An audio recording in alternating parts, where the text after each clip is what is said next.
Hello, my name's Simon Caine, and welcome to the Ask the Industry podcast, episode 34. For those of you new to the show, this is the podcast where I interview the most influential people from the worlds of stand-up, comedy, radio, TV, and today, PR. Amee Smith is the Associate Director and a PR Specialist at Prospero Arts. We had her on a few weeks ago in Edinburgh when we were doing a live panel for touring a show, and I've got her back on to talk in more detail about how to promote a show, both in and outside of Edinburgh, how to tour a show and get regional support from different local newspapers, and how to get free publicity for your show, again, at Edinburgh and beyond. It's a really interesting podcast, and I think you're going to get loads out of it even if you don't have a show. It's just something really fascinating to hear, so that you know how much work goes into PR, publicity, promotion, and publications to try and get your show the most effective advertising it possibly can.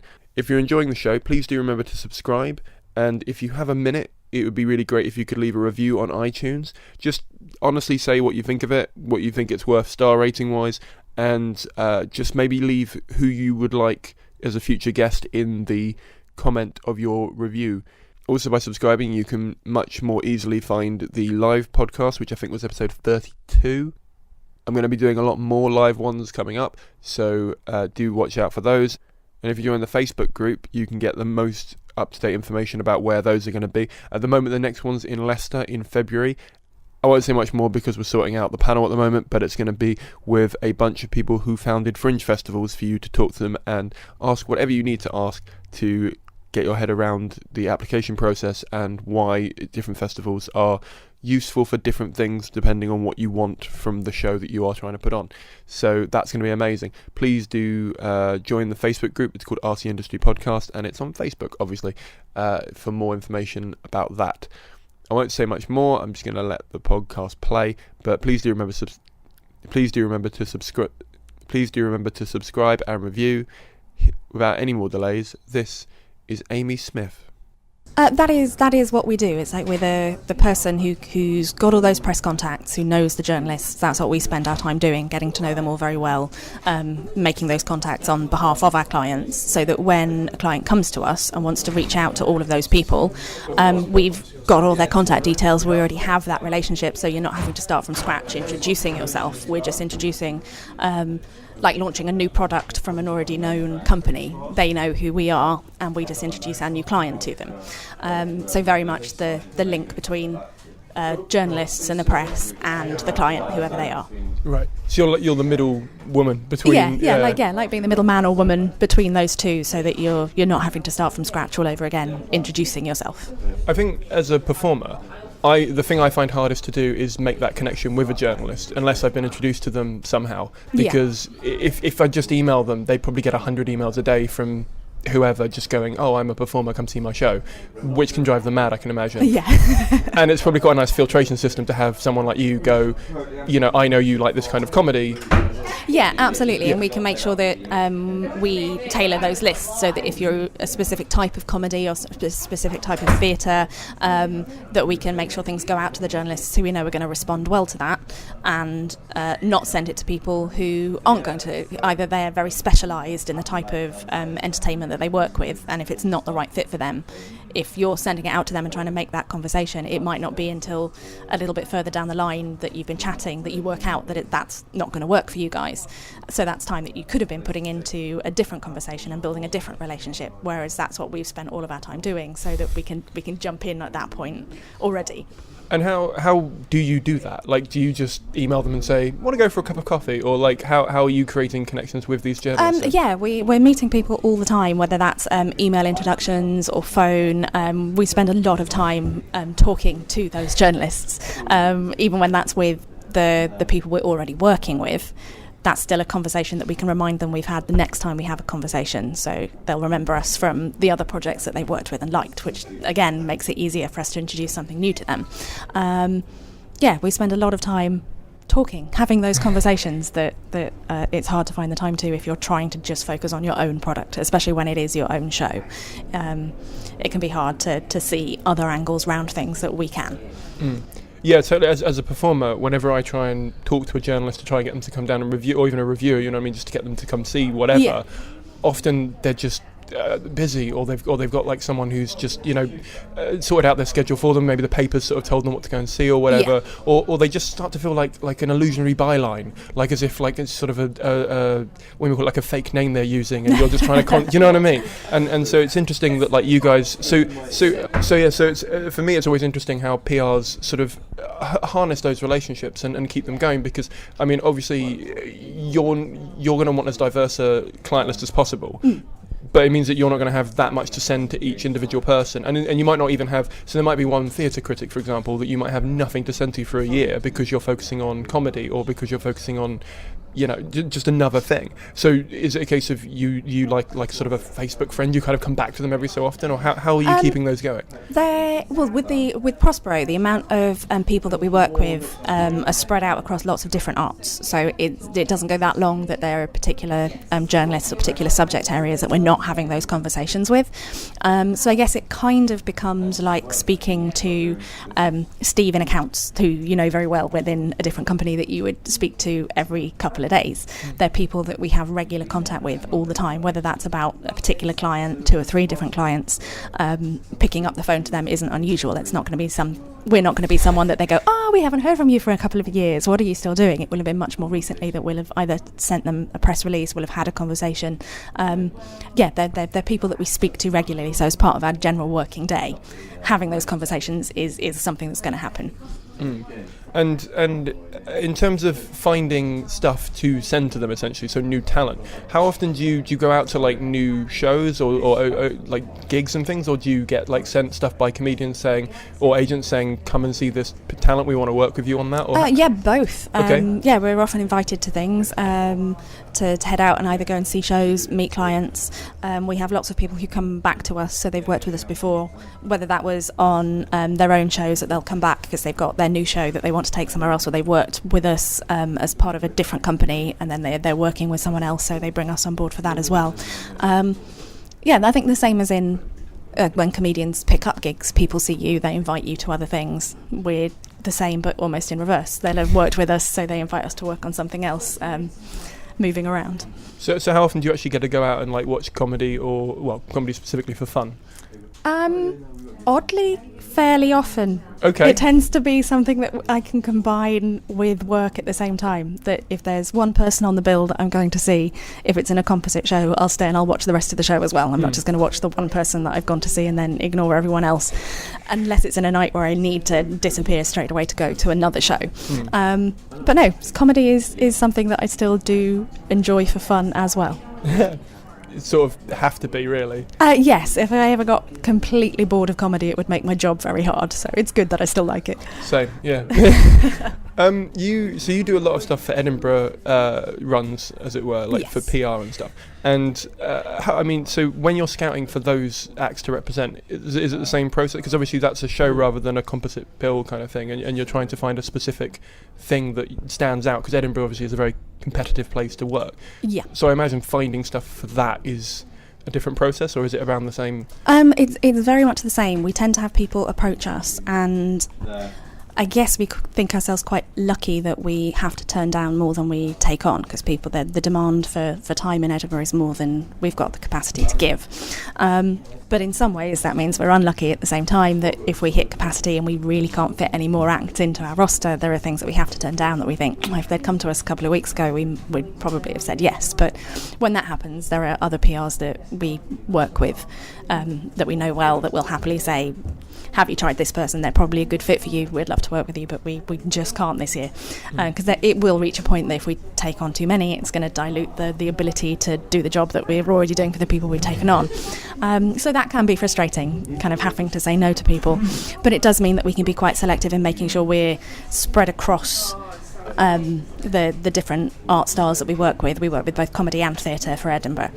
So we can make sure that we're not trying to send the same journalists 3 or 4 of the exact same shows, because that's not going to really help our clients. It's great if we can say, here's a little group of children's shows, here's a little group of shows that have a growing up story theme.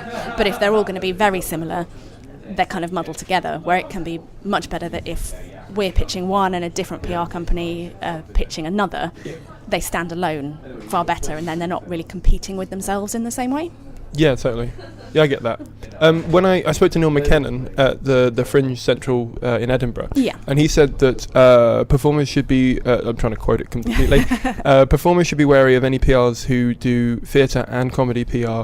I know you guys do both. Do you think that's a fair assessment, or do you think they're split specialities? And I think yes, they are split in that they require different press contacts, because it's not the same writers who will work across both, and in some ways a very different approach.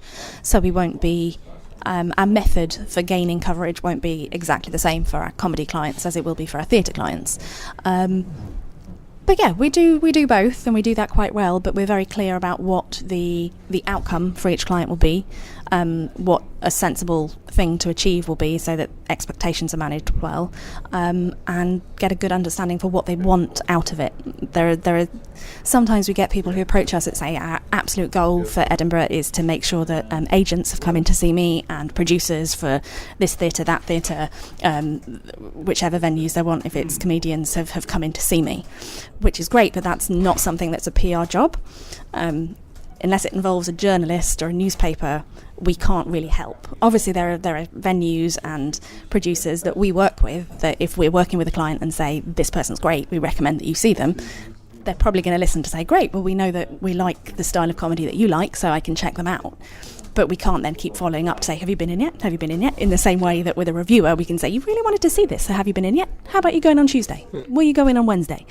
Can you book it in today? How about I book that in for you? We can't be pushy in the same way, because they know that that's not our job, and if we do push it too much, it's more likely to annoy them, and then that'll do damage to that relationship that the client wants to build. So making sure we have a good understanding about what you want out of the campaign from the beginning is really important. Yeah, totally. I that's interesting to me, because so when I did Just the Tonic this year, and they had a press office and stuff, and they would say that the reviewers and journalists and everyone would go to the press office and check in and say they were going to a show if they wanted a ticket, that kind of stuff. But you guys try to keep away from sort of other industry then, as it were, and only deal with journalists. Yeah, very much dealing with the press. If they're a venue PR, they're often working hand in hand with the box office as well. So people requesting tickets, it's kind of going through lots of the same teams and the same people, so it's easier for them to process. But again, if they're looking after a whole venue, they can't look after individual needs, so they can't be emailing out to all of those contacts to say, can you come in and see this show? That's where we come in to make sure that we can contact all of those journalists and say, can you come and see this one particular show? That makes sense. I'm just trying to work out, because a lot of comedians, for example, want industry to come in as much as they want a reviewer to come in, yes, or they want press to come in. And I think there might be, I'm not sure, because it might just be my feeling on this, but I think there might be a misunderstanding in that you guys don't do that. Do you ever find performers sort of going, well, I'd love to get loads of agents in as well, and you have to sort of tell them, yeah, that's nice. Yeah, so that's really good. We'd recommend you do that, but we can't help. Yeah, but we'd make sure that that's a conversation we've had from the very beginning of a project. And if that is something that is the be all and end all of a campaign that somebody wants, we will then tell them that's not something that we can do, so we probably wouldn't take them on as a client. But then part of our job is to make sure you've got the ammunition, so that when you do approach, or you have a producer, a promoter who's taking you out to those contacts, you've got something that backs up your claim of saying, I'm great. That you've then got your reviews, and you've got your write-ups, and you're featured in this, that and the other top 10, top 5. So it's not just your voice saying, I'm really good, please come and see me. You can say, and all of these people that you also believe when they tell you something's good, say that I'm good as well. Yeah. And I've seen a lot of everyone has the top 10, top 5 lists from different publications. I mean, how influential can you guys be on those? I mean, do you? Because obviously they're not advertorial pieces, so you can't sort of buy them, as it were. But unless you guys have them under their nose at the right time, they're not going to know the show exists in order to feature it. So how do you guys work on those, as it were? And do you? I mean, do you we definitely make sure that, firstly, making sure that they know that you exist. So getting your press release and the details about it under their nose, so that they've seen it, they've read it. We've had those conversations with them. For Edinburgh specifically, you don't want to contact them too early, because obviously most of those journalists have a job outside of Fringe as well. So if you send stuff to them too soon, it'll then be put in the, I'll read that when I start working on Edinburgh, and then that gets stuff put on top and put on top and put on top, and then by the time it comes to them thinking about Edinburgh, it'll be on the bottom of their pile. But what's too sort of January time, you mean, or like when you? Yeah, that's probably too soon, because they'll be working on all of the things that they're writing for the rest of the year job that they have. We go up to meet all of the journalists we can who are related to Edinburgh, in Edinburgh and Glasgow, in about beginning of June time, so as things are starting to crawl into action for Edinburgh. So we have those conversations face to face. So the press release that you've written, we then chat to them about the show. So all of the conversations that we've had with the performers, with the producers and promoters, so that it's not just what's written on the page that we're talking to them about, which means we can have those conversations if they're saying, oh, actually, I'm trying to put together a top 10 list of people who are wearing yellow this year. That might not have been something that we've thought about putting in the press release, because we didn't know that was going to be a theme for people to want to write about. But it does then mean that I can go through my releases and pick out the ones and say, actually, I know that every day this guy's going to be wearing yellow trousers, so he would be perfect for your top 10 people wearing yellow list. Yeah. So there are things that until you have those conversations face to face, you don't necessarily know what themes people will be writing about that you've targeted well in your release. Yeah, totally. And because the thing is, in most performers, when they register an Edinburgh show in particular, we don't have it finished. So as a result, it's the nicest way of putting it. Usually it's July, but so to write out a press release that early anyway, you're probably only going to have like a rough idea of what it is. So it sort of makes sense. I mean, how early do you start preparing for Edinburgh then? I mean, obviously you're signing people up probably now. We start getting approaches kind of from the end of the previous Edinburgh. It tends to be around March, April time that we start putting our Edinburgh hats on fully and start actually gearing up to get things ready for Edinburgh. And by then most people will know the themes that they're covering in their show, what style they're working with. So if they're departing from a style that they've had before and they're trying something new, they'll know that. Lots of the information that you need to begin a campaign will already be in place, especially once you're having to write your 40, 50, 100 words to go into the Fringe brochure. If you don't know it by the time you have to write your brochure, then we might be struggling a little more. But most of the general things that we can talk about will already be in place or well on their way to being in place, so we can start working with those straight away. And how many people do you take to Edinburgh each year? It varies depending on how many people we take on as our team. Because all year round, there's Madeleine and myself running Prospero on a day-to-day basis, and then we bring on other freelancers if we've got bigger projects that we need more people on hand for.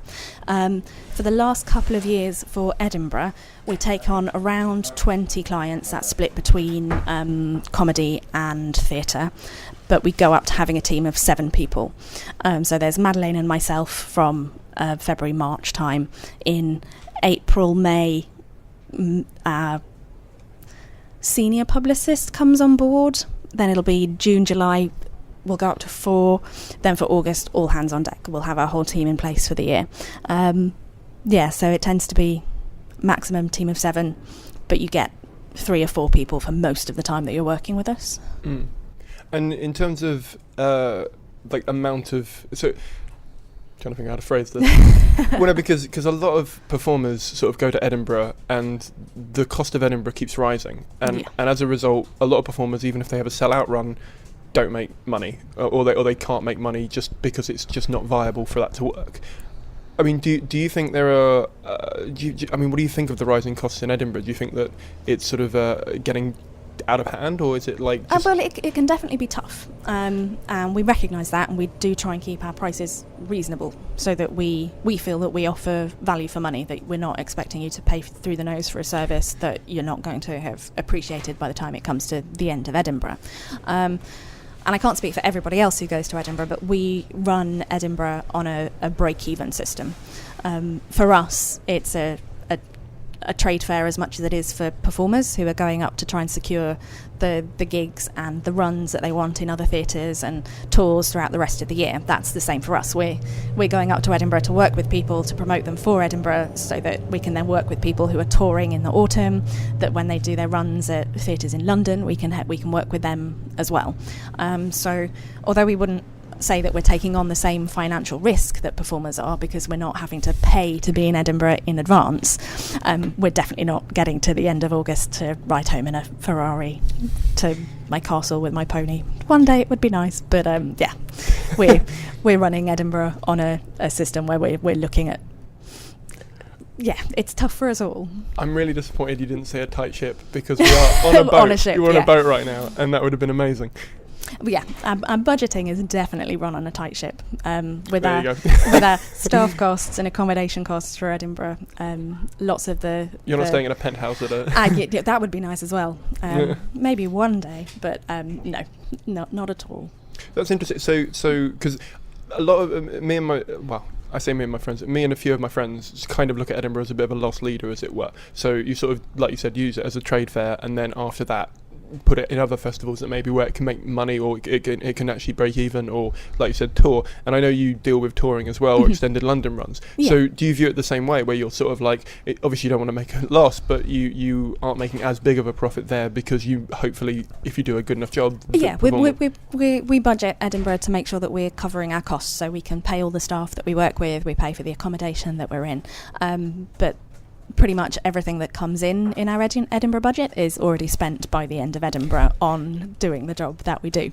It's not a massively profitable project for us, but as I said, it's the things that we do for the rest of the year round that come from the relationships we build up in Edinburgh that make it worthwhile. Okay. Makes sense. Same for everyone. Same for everyone. Yeah. I think there's a sort of illusionary thing where the middlemen in comedy are sort of making the money and the performers are the last to be paid. And I think that can be the case, but I don't necessarily think it is in all cases. No, definitely not in all cases. I think. Start make a sentence that makes sense. We recognise that we're not taking on the same financial risk that somebody who's producing a show can, because you put that money in, and if tickets don't sell, or you suddenly have a massive expense you weren't expecting, that's money from your pocket that you're not getting back. Whereas we have what can be seen as a luxury of working out a budget in advance. Like, this is the number of clients we're working with, this is how much we know people are going to be paying us, so these are the staff costs we will have, that's how much we're going to have to pay out for that, our accommodation is going to cost this. There's not very much spending that could catch us by surprise in Edinburgh. I guess if we suddenly decided we needed an extra member of staff that we hadn't budgeted for, that could happen, but it's unlikely because we know what everybody's job is going to be and what we need them to do. It's not the same as suddenly deciding halfway through the run that we need to build a new set piece that didn't exist at the beginning of the run. We don't have those risks to go up against, but it's certainly not something that we're rolling in cash by the end of the month. I don't think anyone is. I think most people are in the same position by the end of the month. Yeah. By that month, but of course for most people, as with performers, it's not just a month's project. It starts way before then. Yeah, totally. And what kind of performer do you then to catch your eye, as it were, to get you to come? I mean, okay, let's start that question a different way. From, say I wanted to get you guys to represent me, what is the process you would ideally want a performer to go through to get you to maybe come and see the show? Do you come and see the show? I mean, we make sure we see the show as early as possible, once it's in a shape that we'll get a good feel for what the show is, even if it's you know that this is going to be material you're trying to put in the show and you're doing a 20-minute set as part of a composite gig. We'll happily come and watch you there, because we'll still get a feel for who you are and what you're doing, and then we'll have a conversation with you afterwards where you can tell us more about what you want the show to become and different directions you're moving in and how it will work, and then we should have a pretty good feel for what the show is going to grow into. And it's one of those things where we have to be enthusiastic for the show as much as the performer is, and you have to find a PR who shares your enthusiasm. There's no point in us trying to sell in something that we don't believe in, because our journalist contacts are going to know that that's not something that we're 100% behind. If they look at it and go, that's really different to everything you usually choose to work with, that either there's a really good reason for this being different to your normal taste, or it's something that you don't actually like. And we don't want to work with things that we don't really like, because we want to be able to sell things to, well, not really sell, but for want of a better word, when we contact the journalists that we're contacting, we want to believe in the product that we're giving to them, so that even if they don't like it, that's fine, because everything comes down to personal taste so often. But if I'm telling them this show is great, it's because I believe that the show is great. Makes sense, yeah. And when it comes to Edinburgh stunts, which are kind of are getting bigger and bigger, these, like, I just think everyone's trying to do something to kind of stand out, and I think stunts are kind of getting pushed as the new thing to do.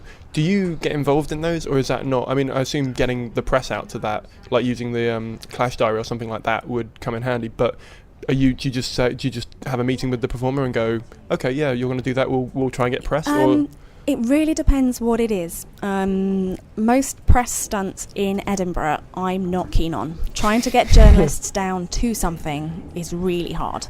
If it's part of your show, or like anything that's in your showtime, they can schedule in. They can know a couple of days in advance, this is my schedule for the day, I'm doing this show, that show, this show, then I can give myself some time to do my write-ups, then I can do this, that, and that. If we then say, we'd really like you to come and see this stunt, then they know it's a stunt and they'll either be interested or not. They can't just drop everything and run. If we tell them, it's really exciting, you have to drop everything and run and go and see this now, if they show up and then go, I'm not impressed, then you risk having something written up to say, I dropped everything and ran to see this and it was, ugh, why did I bother going? Which then is the opposite of what you wanted to get out of it. And Edinburgh is so full of strange sights that you see every day, people out in unusual costumes flyering, that trying to get something that is going to grab attention on a stunty level is tough. Because there's so much to see and do all the time that trying to find something that's going to rise above and grab people's attention is tough. And if you're trying to plan that in advance, it's even harder. Yeah, I can see that. So you're not of the opinion that any press is good press kind of thing?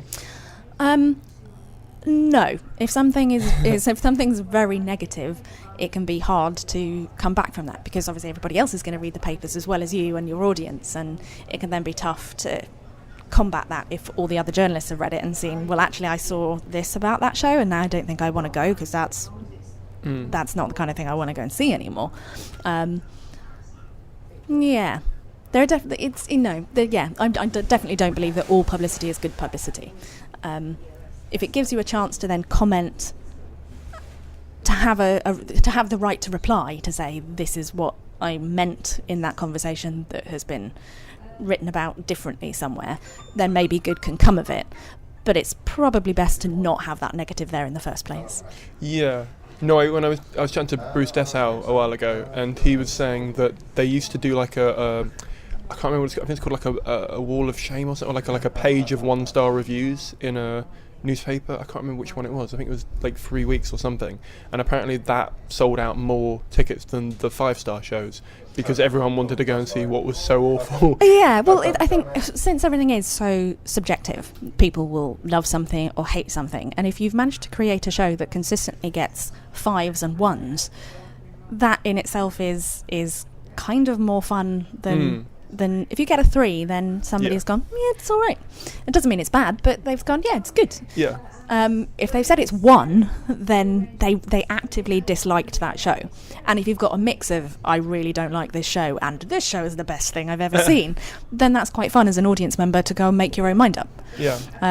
So, yeah, having a mixed 5s and 1s, I don't think does a show the same amount of harm as, obviously, if you just had consistently 1s and 2s, then most people will read them and go, I'll just pick something else that I can see instead. But if you can balance them out, then less so. Yeah, totally. I mean, what do you make of the star rating system?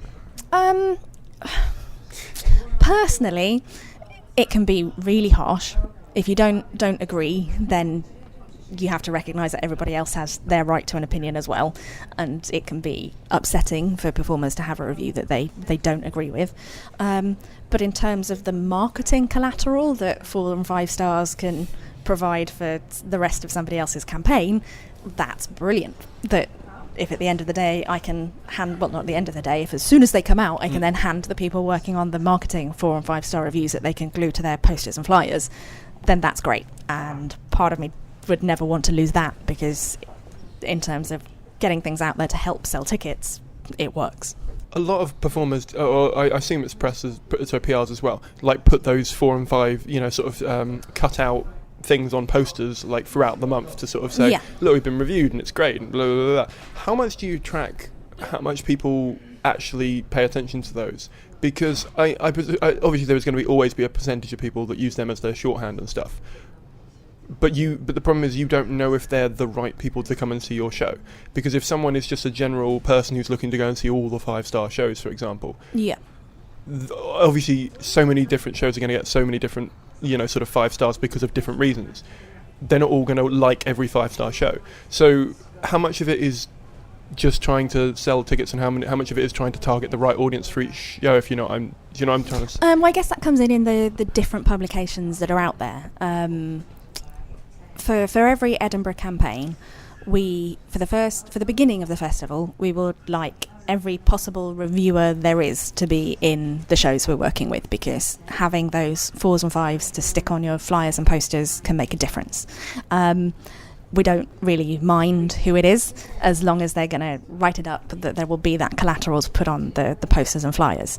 But for all of the projects, we want to make sure that we're also looking after the longevity of that project. So if it wants to tour, or you're putting it in different venues around the country, any press that's very local to Edinburgh, then people in the rest of the country aren't going to recognise what their name is, and they're not going to know to believe what they're saying about it any more than just reading the marketing copy about the show. Whereas if they've got publications that they recognise in the rest of the country, so the national papers that exist everywhere, the specific comedy publications that cover things everywhere, we want to target those as well. So obviously we try and get them in from the very beginning as well. But in the second half of the month, we want to make sure that we're definitely targeting those and getting the right people into the right shows, so that the project after Edinburgh has collateral that it can use in the same way. Okay, so I got like 4 questions from that. So I remember when we were doing the live pod, you were commenting on, or you were asked a question about regional coverage, and how that has a bigger impact sometimes in like smaller areas than, say, for example, a national in a big city. And I mean, does that mean that, trying to think of how to phrase it, but if you got 4 or 5 stars in Edinburgh, they don't necessarily mean as much outside the bubble of Edinburgh then? Yes, depending on who the publication is. Right. If it's if you're taking your show on tour and it's visiting Southampton, then in the couple of weeks before your show there, having coverage in the local press will probably help sales more so than a review that happened in Edinburgh. Having that on your posters and flyers is great, because then when people are walking past the venue in wherever it is that you've gone to, they will see that. But it happened in August, and if your show's not happening until October, November, it's not available in the same way for people to read, whereas their local paper that arrives every Wednesday is in their hand on that Wednesday. So having a preview in that paper is better than the review in Edinburgh for that immediate sale. For your flyers and posters, having that review in Edinburgh is still of benefit, because you've got the stars to put on the posters and to put in any advertising that you're taking out in local papers. But on a local level, it's a preview that helps sell tickets rather than review, unless you're doing longer run, because by the time a review is published in a regional town, your show's probably somewhere else, and that could be on the other side of the country. So people buying tickets once that review's published aren't anywhere nearby to actually buy a ticket. Right. Okay. And in terms of just Edinburgh, do you think word of mouth is started by reviews, or do you think it's helped by reviews? I think both. Okay. Because every review is still written by a journalist who's a person. They're a human being and works in the same way as every other human being. So if you are having a chat in the pub and someone that you know has seen a show and they say it's great and you want to go and see it, the journalists will kind of be doing the same thing. They've got their friends. They will be socialising in the same way. And vice versa. We are I don't understand how it takes so much of our day in Edinburgh, but it really does.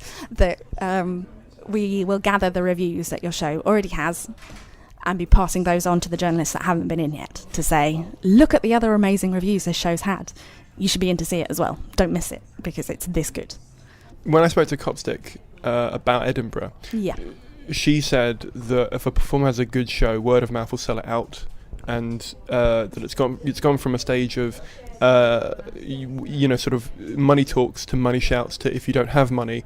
In the big four, sometimes you just don't sell anything because no one's taking a punt on the thing. I mean, what are your thoughts on word of mouth being more powerful than, say, for example, reviews in Edinburgh in particular, and in terms of free versus paid model wise in getting people in?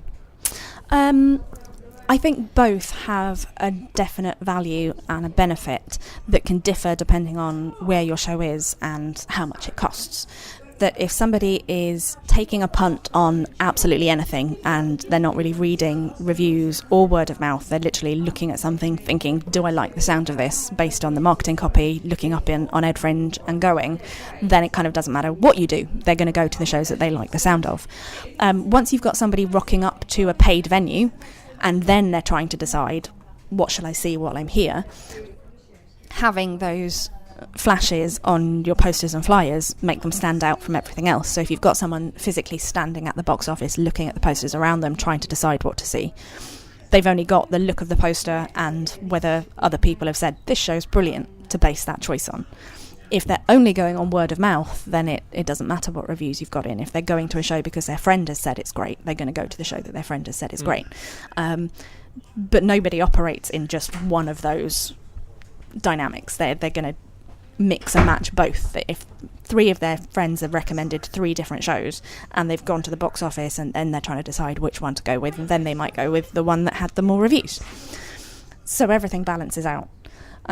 For free shows, again, I think both have a definite value because it's usually yourself out there selling the show.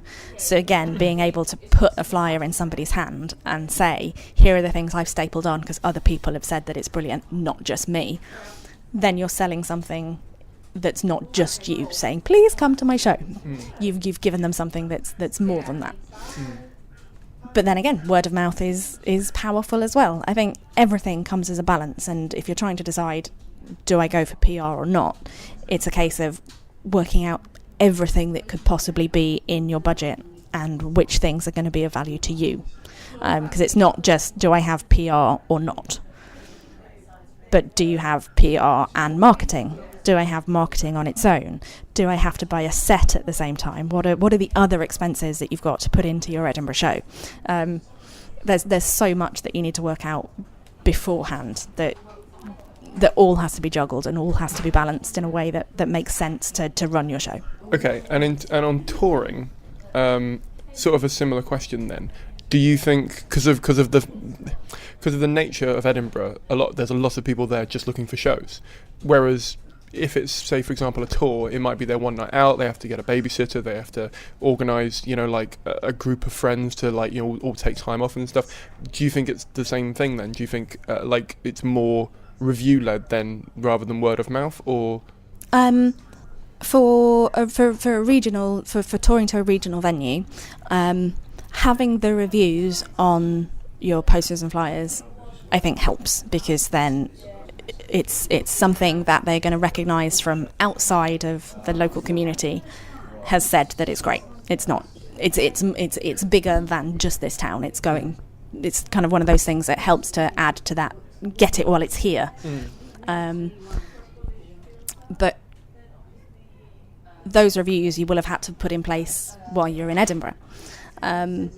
because once it's in that local place, it's the preview press that you can get for that will help sell tickets. Now, whether that's interviews or previews in the local press, or whether you put the money into marketing, so adverts and flyer drops, that kind of thing within the local area.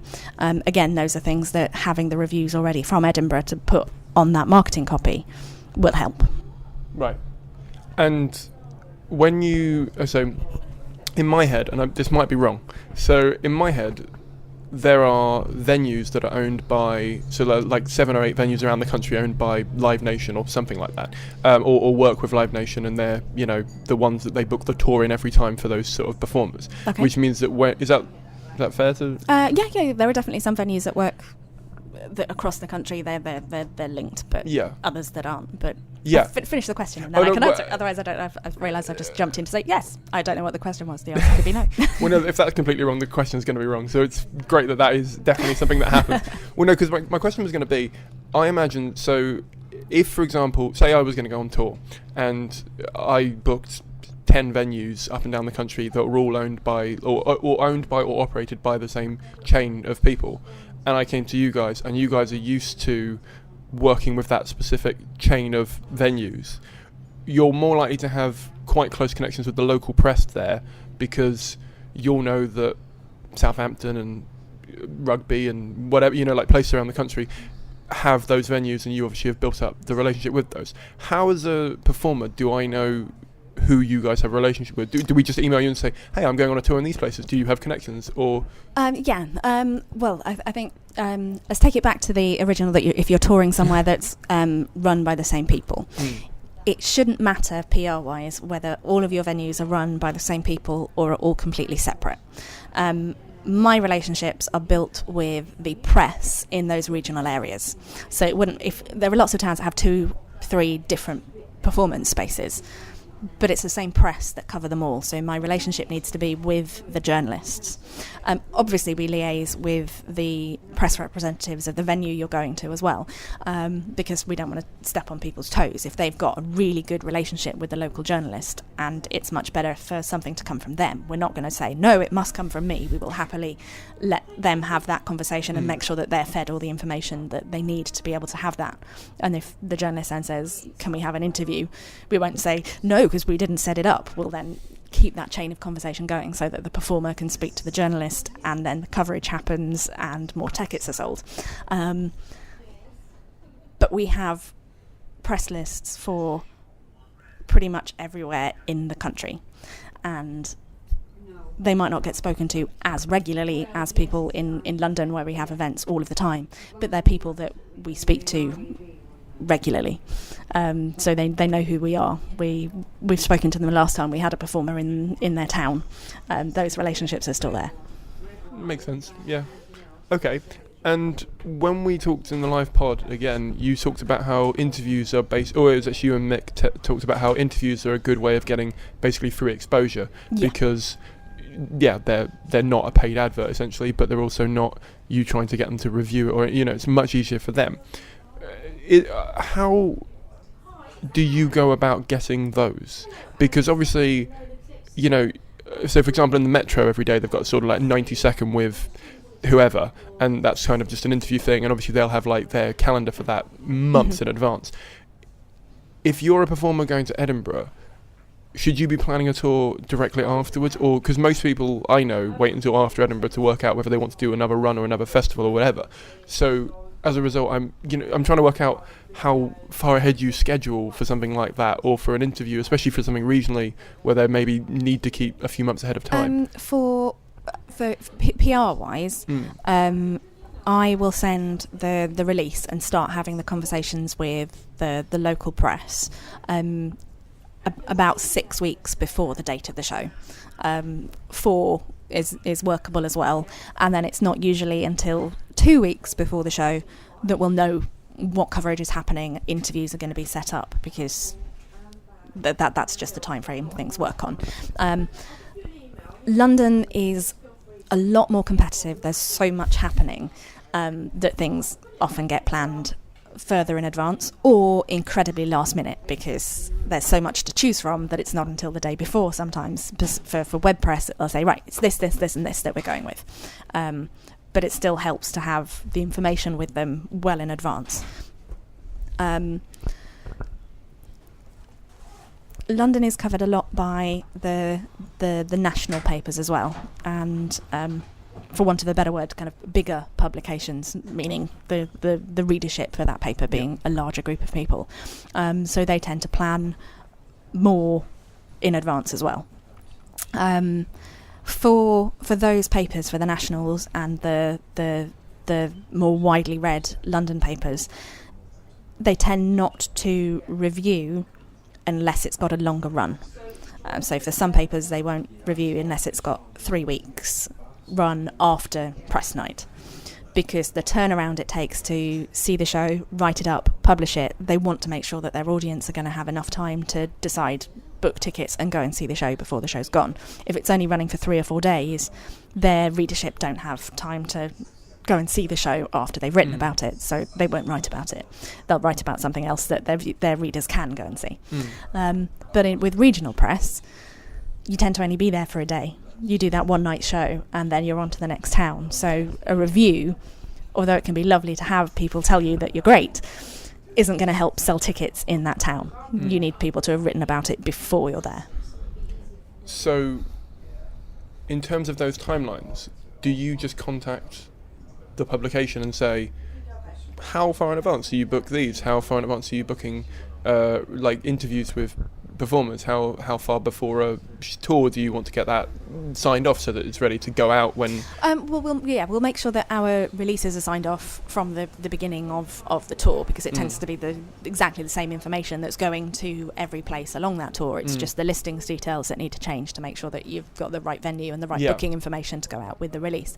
But again, at that 4 to 6 weeks out, too far away, you're not anywhere near that town yet, so people tend to book closer to the time. I forgot what the initial question was. I got halfway through a sentence and went, I forgot what I'm saying. It's okay. I think you answered like 3 questions there, so you're absolutely fine. Yay. I'm just crossing them off. I mean, what other? Because newspapers. Okay, this is going to sound quite bad, but newspapers, in my opinion, well, maybe not in my opinion, I think in most people's opinion, are pretty much a dying format at the moment. I mean, they're sort of, especially the printed one, the circulation. Yeah, there are lots of local papers that used to be daily that have become weekly. There is less printed press out there. That's just a general fact.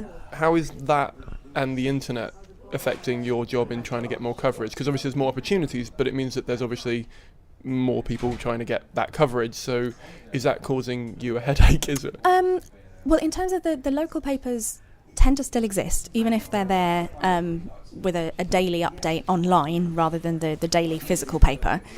So that's still great for having previews running, for interviews that the audience in that area can still access, and it's there at their fingertips. They just have to look up, what's on at this venue, and you will pop up. And if you pop up with an interview rather than just a listing, it's given them more information about who you are, what you're doing, and helping sell that show more. It does mean that the space in the physical papers is more competitive, because rather than having every day the same space, it's that space for everything that's happening that week or that month. So there's less space to write about you, but that doesn't mean that we can't push to have your picture and a small write-up in the printed paper and then a larger interview running online. So we keep pushing to try and find the ways to get that coverage to exist and be in front of the right people who are then going to be buying the tickets to the show. And what other free methods are there then of getting coverage other than interviews? There's previews, so just it being written about in the paper before you're there. Highlights, like these are the top 10 things that are coming to this venue this month. Anything that happens, regardless of whether it's in print or online, it gives you more ammunition to be sharing it. So having online coverage, although you can't physically put it in your hand, which not so much now, but that used to be the absolute goal, that people wanted to be able to hold their coverage and hold that clipping, to actually walk away with it physically. But if it exists online, you can then share it. You can put it on Facebook, on Twitter, and if you had fans in that area who might not have looked at the website in the last couple of days, they see it on your feed, and then they go and read it, and they share it, and then their friend group who perhaps didn't know who the performer was have seen it, they're interested, they buy tickets. It helps increase the reach that you're going to. So online used to be seen as being like, yeah, but it was only online rather than in print, but it's got just as much benefit now. And so you mentioned social media there. How much involvement do you get in a social media? How much involvement are you going to get involved? I will get a sentence out in a minute. It will work. It will be great. How much involvement have you got, or how much involvement do you... I will get this. This is going to happen. How much... I'm going to edit this. It's going to be so good. People are going to think he's not even... Oh no, just leave the whole thing in. Oh no, no. I've got to seem cool in this, otherwise people will think I'm going to have to stop listening to this stuttering fool. How much do you factor in social media to a PR campaign then? Because I work in social media for a day job. Like, I write jokes for Twitter basically, and like to try and build communities around different things. And community versus PR tends to be, they're not kind of overlapping that much. Whereas, like you said, there is content to be shared back and forth. So I'm wondering, do you just say to the performer, you deal with your one-to-one relationships with your fans, we'll go out and do this, and if you want to share it you can, or do you actually try and factor that in? No, to me they're two very separate things. Most of the performers we work with either run their own social media, or they have someone in place who's an expert in the field of the social media that they're working with, such as yourself. Mm-hmm. Nailed it. But in the same way that for an Edinburgh campaign, the press is giving extra ammunition for the marketing team to use, every bit of coverage that we can get for those venues is extra ammunition that they can use in their social media campaigns. Whether that's a planned campaign that they're running, or it just happens to be that on Tuesday they share this article that came out in this town.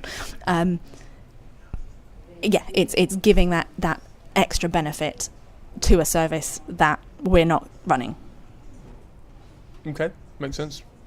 Okay, and if you had to pick, what would you say are the biggest mistakes in, say, because there's a lot of comedians who try and do their own thing at the moment, and obviously we're not PR experts in the slightest. In fact, I go as far as to say that most comedians don't, they deal with the show part rather than the business side of everything, and as a result, when we try it, we will make mistakes naturally because we're not learning it at the rate you're learning it. What would you say are the biggest mistakes comedians make when they try and promote their own tour on their own? I think the biggest, not necessarily, well, yes, mistake, but the biggest confusion that can cause problems is the difference between PR and marketing. Anything that's PR is contact with journalists. If the journalist is a middleman to making something happen, then it's PR. If you're having to buy the content, or it's being placed as direct communication with the audience, then it's marketing. And understanding what it is that you're trying to get makes a difference. Because if you're trying to place an advert, or you want to pay to have very specific wording in a very specific place, speaking to the journalist at the news desk is probably not going to help, because they're just going to say you need to speak to our advertising department.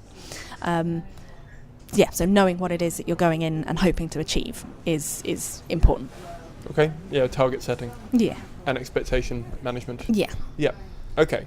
And so your job is basically the in between a performer and the journalist.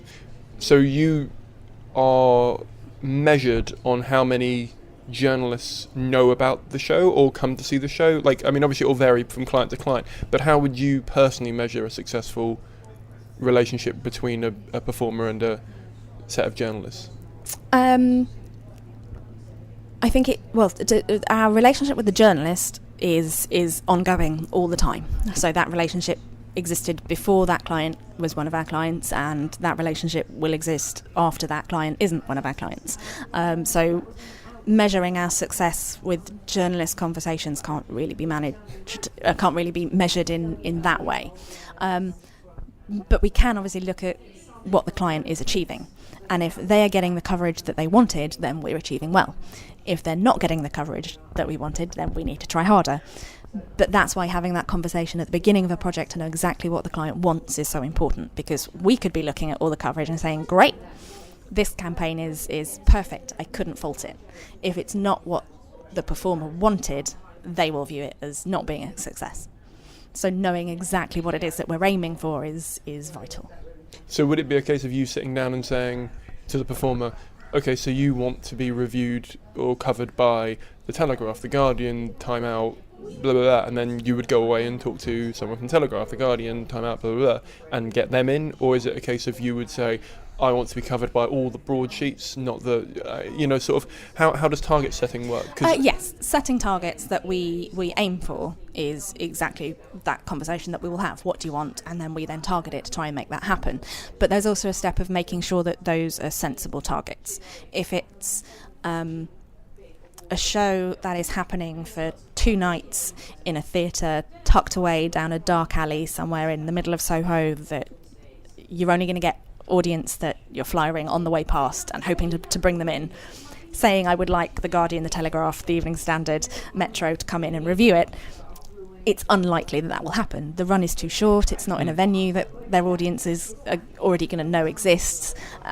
It's realistically, that's not going to happen. It doesn't mean that we won't aim, we won't tell those press that it's there and invite them to come along, but to then be measuring the success of a campaign against something that we already know is unlikely to happen, that's why that conversation needs to happen first, so that we know exactly what somebody wants, we explain what we believe is actually achievable, and then finding the middle ground between those two.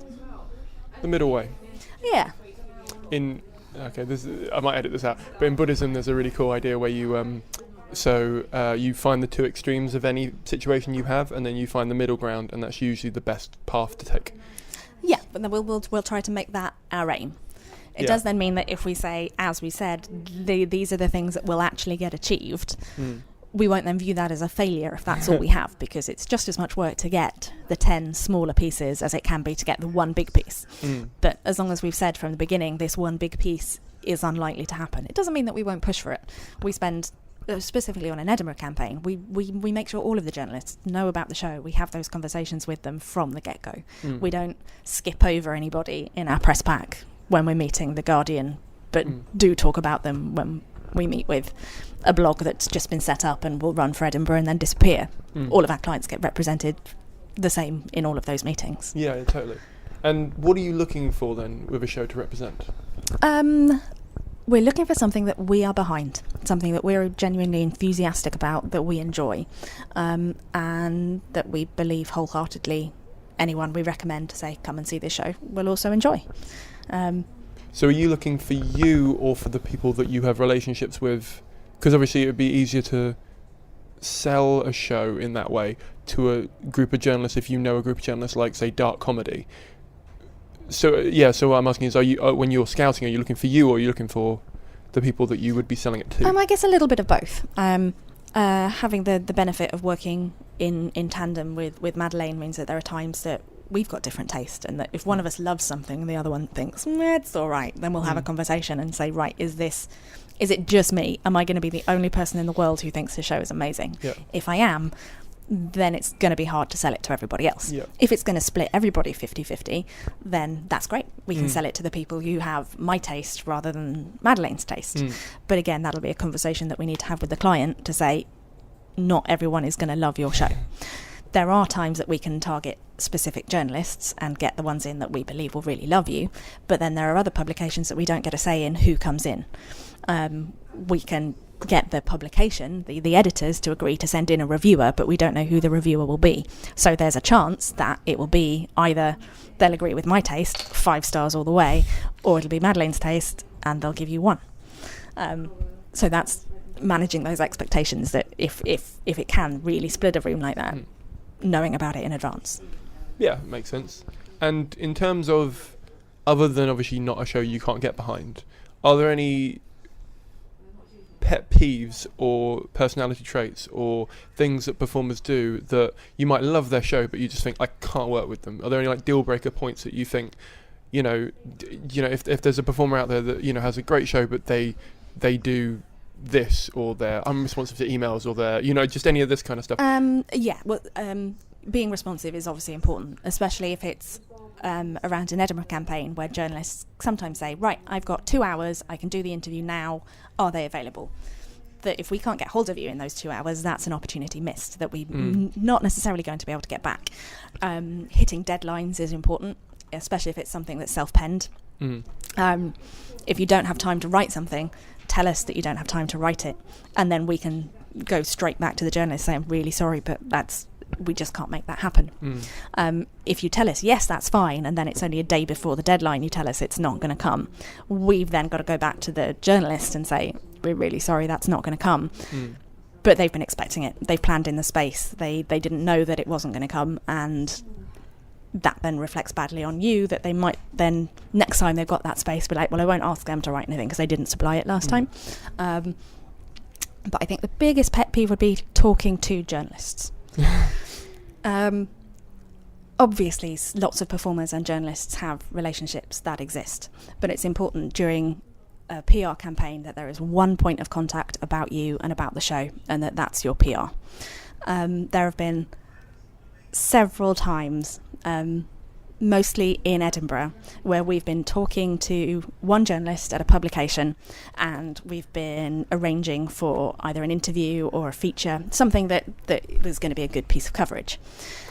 A client has then had a conversation, or somebody on the client's behalf, like their girlfriend or their mum, has had a conversation with another journalist that they happen to know at the same publication, who's then immediately gone away and written up a little column about that performer, and it's been published before the piece that we've been planning with a different journalist. The editors then look at the papers and say, well, we can't write about that performer again. We printed something about them yesterday. So even though the other thing was small, maybe a few lines, that then means that the full page that we were going to have running about you can't run. So you've lost a bigger piece of coverage because you secured your own small piece. Yeah. So making sure that we can manage those relationships is vital. We don't want to take them away. We're not going to say no press and clients can be friends ever again. But making sure that we know who's talking to who. Yeah. That's a deal breaker. Yeah. No, I totally get it. When I talked to Ben Williams at Time Out, he was saying that they'll only write about you once every 8 to 10 months or something, depending on unless you've got something amazingly new that they have to write about. So he was just pick your time when you're going to come and talk to us, because otherwise you're just going to blow your chance. And we don't mind, because depending on the time of the year, we might need something to write about, and so it's not our fault. Okay, and sort of end on, I tell you, let's ask you quick fire questions. Who are your favourite comedians? Oh, that's a tough one. I've got so many. I really like Hal Cruttenden, and I have for a very long time. I think I would have to name him as my absolute favourite. Okay. Best show you've seen in Edinburgh? Best shows I've seen in Edinburgh. Oh, that's so many Edinburghs. There's so many shows. There was a company, it was a theatre company, they had a show called Darkness Rising, or The Darkness Rises. It was very funny, very silly, and I absolutely loved it. I wish they would come back. Okay. I'll send them a link to this when it goes up.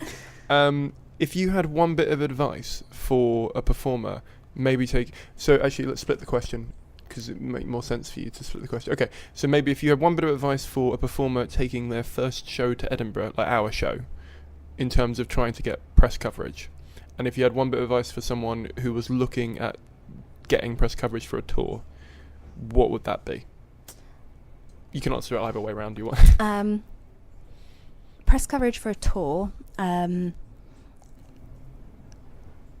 making sure that it's somebody that you want to work with.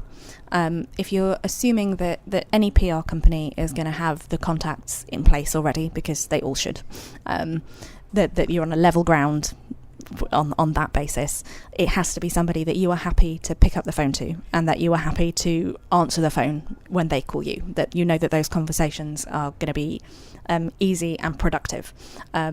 So in the same way as choosing somebody that you want to live with, it's got to be somebody that you get on with, that you trust. That's I think the biggest thing. And same for Edinburgh?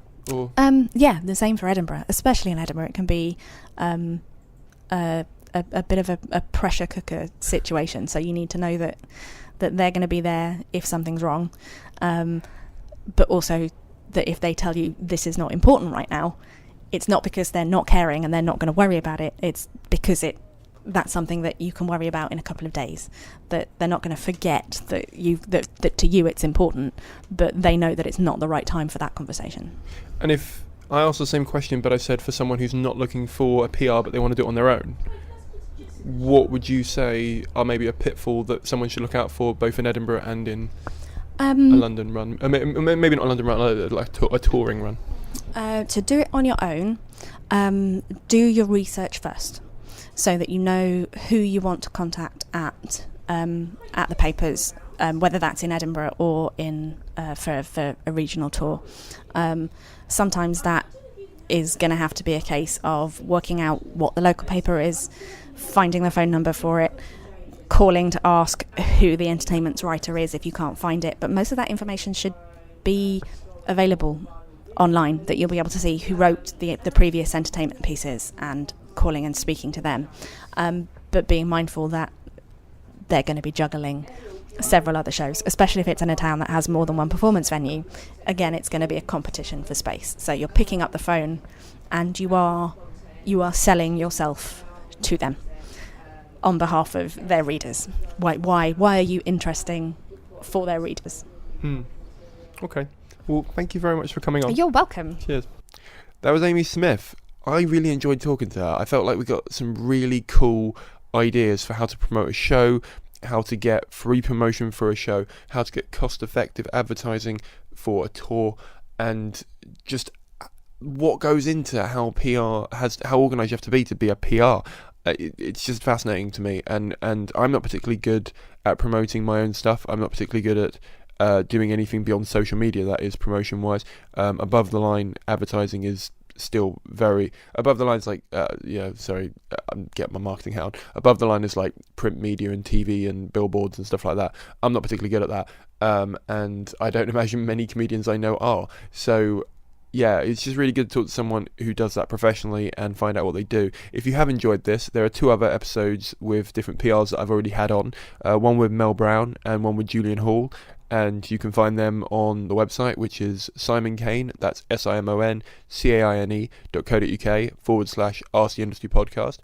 You can also subscribe and just download them direct from your podcast player of choice. Also, you can find the live podcast where Amee was chatting with me and 3 other experts in touring to talk about just what it takes to tour a show, what it takes to get the correct promotion for a show. These live podcasts are a lot of fun to do. There's limited space in each one of the ones we do, and as a result, we have to ticket them. They're usually free, but ticketed. The next one's going to be at the Leicester Comedy Festival. It's going to be with a group of founders for different comedy festivals. I would keep an eye out for that one. It's going to be really interesting and really cool. If you have enjoyed the show and you would like to donate, please do. There is a PayPal button on the website, which again is simoncaine.co.uk. And if you would like to become a regular donator, please do think about joining the patrons of the podcast. You can join up to that for as little as $1 an episode, which is about 80p. Cheap as hell, isn't it, really, for like what you've just had content wise. If you are enjoying the show and you would like to give me a budget for the future of it, that would be amazing. I can't thank the patrons enough for doing it. Also, by signing up as a patron, you get a guaranteed seat at all the live future podcasts. So yeah, that is definitely worth doing, really. And if you can't make it, I prioritise your questions over the people that aren't patrons. So you pretty much definitely get your thing asked. I mean, I can't guarantee they'll answer, but you definitely get your thing asked. So it's definitely worth looking into becoming a patron. I really want this podcast to become as self-supporting as possible. I've been offered some advertising and some sponsorships recently. I don't really want to do them, if I'm honest. Not in the whole Bill Hicks, I'm better than advertising sellout kind of way. I just think it's better if we worked as a... I just think it's better if we work as a unit and self-support projects that we think are worth doing, rather than trying to depend on outsider people who are trying to, I wouldn't say muscle in, but they're trying to gain leverage over the audience that I'm building for this. Because if I do it based around the size of the audience, I'm constantly chasing more and more people to join up and to listen to this.